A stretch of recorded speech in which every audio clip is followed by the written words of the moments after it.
Thank you everyone for coming in. We have a lot to talk about today with our new 50 series cards on the horizon. Oh yeah, we've all been wondering about those. Are those coming out this year? That's classified, but these new cards will be the most powerful that we've ever made. Yeah, they always are. So can you share any details on the specs of this card? We kind of need to know that in order to sell them. Well, we can't publicly say anything yet, so the information that I do give you, I want you to give to a leaker, and then they tell everyone. Wait, why can't we just release this information ourselves? Oh, come on, where's the fun in that? Plus, the shareholders would crucify me.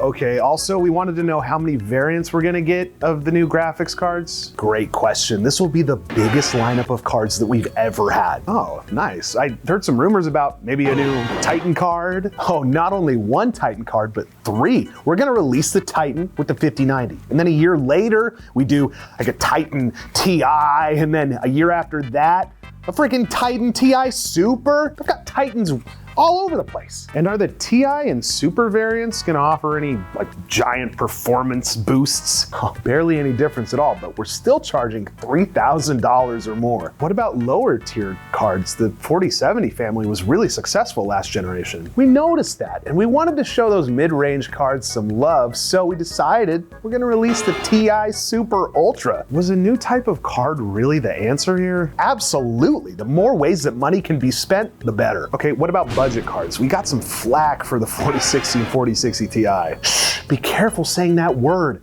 The shareholders don't like hearing that. What, budget? Seriously, you're gonna get us all killed. We just call them impoverished graphics card options now. This is ridiculous, you know that, right? Anything for the shareholders. Okay, what do you have planned in terms of impoverished graphics card options? We'll be launching a 5050 Ti and a 5060 with 8 gigabytes and 10 gigabytes of VRAM, respectively.